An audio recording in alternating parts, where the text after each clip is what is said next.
बिस्मिल्लाहिर्रहमानिर्रहीम, अस्सलाम वालेकुम। पाकिस्तान और दुनिया भर में देखने और सुनने वालों को अब्दुल कादिर का सलाम। यकीन मानिए बहुत भागदौड़ लगी हुई है। पीटीआई की एक तो कवरेज शुरू होगी टीवी चैनल्स के ऊपर, तो कभी बैरिस्टर गौहर की मीडिया टॉक, तो कभी शेर अफजल मरवत की, तो कभी असद कैसर साहब आ रहे हैं, तो कभी उमर अयूब का ट्वीट चल रहा है। तो कुछ महीने पहले तक या चंद दिनों पहले तक तो टीवी चैनल के ऊपर कुछ भी नहीं चल रहा था पीटीआई का। बड़ी मुश्किल से बैरिस्टर गौहर की कोई टॉक शॉक चलती थी।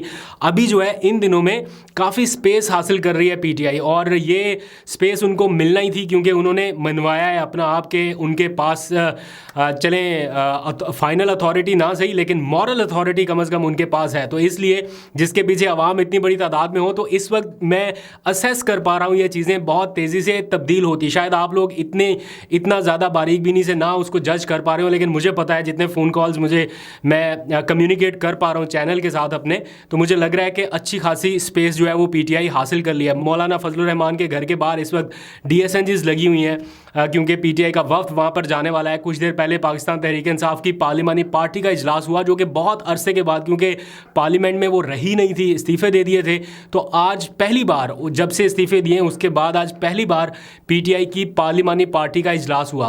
पहले तो ये खदशा और ख़तरा भी था कि बाहर निकलेंगे तो गिरफ्तारी हो जाएगी, ये सारे लोग छुपते छुपाते फिर रहे थे, और अब जो है ये इजलास भी कर रहे हैं। ख़तरा अभी टला नहीं है, बट स्टिल ये सारा कुछ हो रहा है। ज़राए बताते हैं कि कुछ और अच्छी खबरें भी पीटीआई के लोगों को देखने को मिलेंगी, क्योंकि अब रिहाइयाँ भी शुरू होने वाली हैं।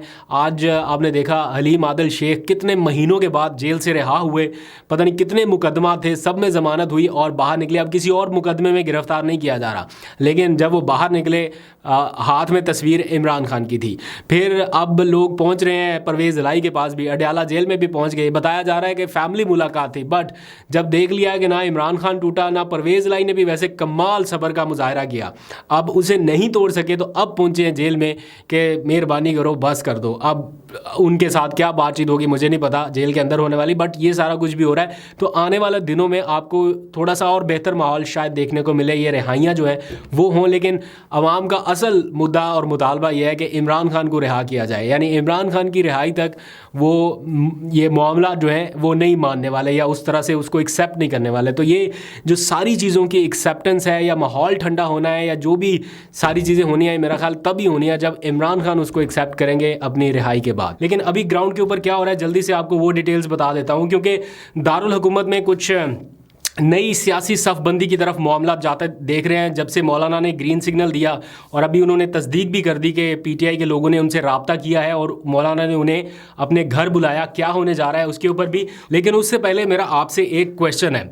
मौलाना फजलुर रहमान के साथ पीटीआई की कुर्बत हालिया कुछ बयानात के बाद सामने आई, लेकिन मौलाना का आज का जो ताज़ा तरीन बयान है, जो धमाके से कम नहीं है, जिसमें पहली गवाही के तौर पर उन्होंने बताया कि इमरान खान की हुकूमत को किस तरह से बरतरफ किया गया और कैसे साबिक आर्मी चीफ ने सारी सियासी जमातों को बुलाकर कहा कि इमरान खान के खिलाफ अदम एतमाद की तहरीक एंड ये सारा कुछ किस तरह से करना है। ये एक एक चीज़ आज उन्होंने टीवी चैनल के ऊपर बताई नदीम मलिक को। तो एक तरह से रजीम चेंज के ऑपरेशन में मौलाना फजलुर रहमान भी बराबर के शरीक रहे, जैसे पीपल्स पार्टी, नून लीग, MKM थी, इसी तरह से मौलाना फजलुर रहमान भी रहे होंगे। डेफिनेटली आज इसका एतराफ़ वो खुद कर रहे हैं।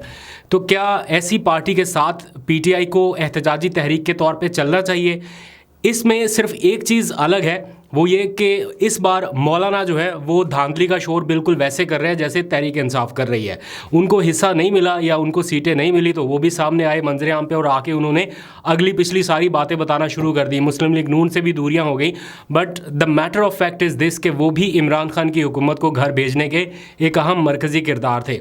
तो इस बारे में आपकी क्या ओपिनियन है, क्या राय है, वो भी आप ज़रा ज़रूर बताइएगा। और वैसे भी ऐसा लग रहा है कि अडयाला जेल से होने वाले जो फैसले हैं उन्होंने सूरत हाल यकसर बदल के रख दिया है। बहुत सारे लोगों का ये ख्याल था कि शायद इमरान खान को अडयाला जेल में रखने से पीटीआई कुछ नहीं कर पाएगी, लेकिन वो सारा कुछ कर रहे हैं जो वो चाहते हैं। तो इमरान खान जेल से बैठे कोई ना कोई डिसीजन अनाउंस करते हैं और फिर मशीनरी की बाहर दौड़े लग जाती हैं।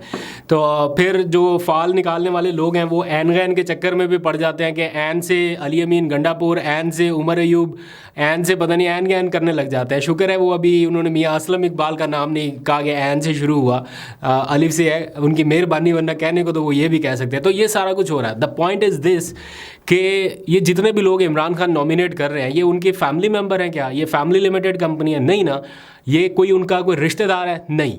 ये कोई उनका अपना नवाजा हुआ शख्स है? नहीं। ये वो लोग हैं जिन्होंने मेरिट के ऊपर अपने आप को यहाँ तक लेके आए हैं, जिन्होंने ये बताया है कि वो मुश्किल वक्त में पार्टी के साथ और पार्टी के नज़रिए के साथ खड़े रहे। बल्कि उनके जो अपने रिश्तेदार हैं वो तो इस वक्त जेलों में हैं, उनकी बीवी जेल में है, उनकी बहन को नोटिस मिल रहे हैं, उनका भांजा इस वक्त मिलिट्री ट्रायल को फेस करते हुए जेल में है कहीं ना कहीं। तो ये सारा कुछ इस वक्त मेरिट के ऊपर किया जा रहा है। खैर, इन सारी चीज़ों को भी अगर एक साइड पर रखें तो मुझे ऐसा लग रहा है इस करंट ग्राउंड सिचुएशन को अगर देखते हुए कि इमरान खान ने सबको ही इम्तिहान में कहीं ना कहीं डाला हुआ है। खुद तो जेल में बैठे हैं, एक बड़े इम्तिहान से गुजर रहे हैं, लेकिन साथ में बाकी सारी सियासी जमातों को जो अभी हुकूमत बनाने के फेज में है उनको भी इम्तिहान में डाला, क्योंकि इंटरनेशनल कम्युनिटी लेबल लगा रही है उनके ऊपर, मैंडेट थीव्स का लेबल लगा के हेडलाइंस आलमी मीडिया बता रहा है। और कोई मॉरल क्रेडिबिलिटी या मॉरल अथॉरिटी उनके पास नहीं छोड़ी आलमी मीडिया ने कि आप ये जो हुकूमत बनाने जा रहे हैं इसके आप अहल और काबिल नहीं हैं। पीपल्स पार्टी की शदीद ख्वाहिश थी कि पीटीआई उनके साथ कहीं ना कहीं राब्ता करे, किसी ना किसी स्टेज पे आके वो राब्ता करे। ये दो सूरतों में ये ख्वाहिश हो सकती है, या तो वो जेन्युइन सोच रहे थे कि जनाब मैंडेट पीटीआई का है तो हम इनके साथ कोई गवर्नमेंट फॉर्म कर लें, या फिर वो पीएमएलएन के ऊपर दबाव बढ़ाने के लिए पीटीआई का राब्ता यूज़ करना चाहते हो कि पीटीआई हमसे राब्ता करे और हम ज़रा अपना रेट शेट बढ़ाएं, बारगेनिंग ज़रा ज़्यादा करें। लेकिन पीटीआई ने वो काम नहीं किया, उनसे राब्ता नहीं किया। फिर फेक न्यूज़ चलवाई गई, खबरें चलवाई गई कि जनाब पीटीआई जो है वो राब्ता कर रही है पीपल्स पार्टी से, कहीं पे पैगामात भेजे जा रहे हैं। ऑल दो के शेर अफजल मरवत ने इस बात की तस्दीक की कि राब्ता हमसे हो रहा है, पीपल्स पार्टी वाले कर रहे हैं, लेकिन पहले उसकी तरदीद कर दी। फिर बाद में कहा कि 6 रुकनी कमेटी हमने बना दी है, अगर पीटीआई संजीदा है तो हमसे राब्ता कर ले, अभी भी कर ले। उन्हें पैगाम मिला कि भाई उधर से तो अनाउंस ही हो गया कि वो राब्ता करना ही नहीं चाहते, जिसके बाद फिर वो गए हैं अपने शहबाज शरीफ के साथ इत्तेहाद के सिलसिले में। तो ये इस वक्त की सिचुएशन है।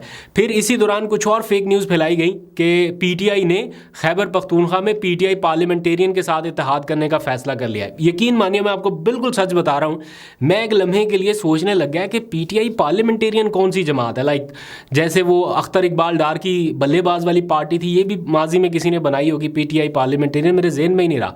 वो मैंने अभी थोड़ी देर पहले कोई ट्वीट पढ़ा तो पता चला वो ये तो वो वाली पार्टी है, परवेज़ खटक वाली। मतलब आप अंदाज़ा करें कि खटक साहब का और उनकी पार्टी का ये हाल किया कि लोगों को माइंड में ही नहीं है कि ये वाली पार्टी है कौन सी। खाली उस तरह का नाम रख लेने से या उस तरह के झंडे के कलर रख लेने से मुकाबला नहीं होता, इस तरह नहीं होता। तो मुकाबला किसी और तरह से होना था, लेकिन आपने वो चूज़ नहीं किया वो ऑप्शन। तो बहरहाल इस वक्त वफाकी दारुल-हुकूमत इस्लामाबाद में ये जो राब्ता कार है ना, ये बहुत तेज़ी से काम कर रहा है। असद कैसर के ज़िम्मे लगाया गया है कि वो सारी सियासी जमातों के साथ बशमूल मौलाना के राब्ता करे, तो मौलाना भी अपना कोई ना कोई पॉइंट ऑफ व्यू देंगे। एक बड़ी पॉलिटिकल फोर्स है उनके साथ, तो देखते हैं वो क्या डिसाइड करते हैं। बट जो मेन चीज़ इस वक्त की है वो ये है कि इमरान खान ने हफ्ते के दिन मुल्क भर में एहतजाज की कॉल दे दिया है। यानी पीटीआई के जिम्मेदारान की तरफ से ये कहा गया है कि पार्टी का परचम थामे, पाकिस्तान का परचम थामे, लेकिन पुरअमन रहें, पुरअमन डेमोन्स्ट्रेशन करें और मुल्क गिर एहतजाज करें, ताकि आप ये साबित कर सकें कि आप मुकाबले के लिए तैयार हैं और इस मैंडेट चोरी को आप तस्लीम नहीं करेंगे। फॉर्म 45 इतना बड़ा धब्बा है उन लोगों के लिए जो अवाम का मैंडेट चुरा के किसी ना किसी चोर दरवाजे से फॉर्म 47 का सहारा लेके इक़्तिदार में आना चाहते हैं। बट लोगों ने इस फॉर्म 45 को इतना दिखाना है अवाम तक, इतना दिखाना है, लोगों ने अपनी गाड़ियों के ऊपर फॉर्म 45 लगा लिए हैं कि जनाब ये देखें ये फॉर्म 45 है। अभी आगे आगे आने वाले दिनों में आपको नज़र आएगा कि फॉर्म 45 के साथ अवाम करती क्या है। फिर कल इस्लामाबाद में यानी मैरियट होटल में एक बहुत बड़ी तकरीब का इनेकाद किया जा रहा है पीटीआई की तरफ से। शेर अफजल मरवत, सलमान अकरम राजा और बाकी उम्मीदवारान इंटरनेशनल कम्युनिटी की मौजूदगी में, इंटरनेशनल मीडिया की मौजूदगी में दिखाएंगे कि ये फॉर्म 45 है हमारे पास, जिसकी बेस पे नताइज मुरतब होते हैं। तो उन्होंने इंगेज कर लिया है आलमी मीडिया को भी, सोशल मीडिया को भी, और बाकी जो रिवायती मीडिया है वो भी वहाँ पर पहुँचेगा।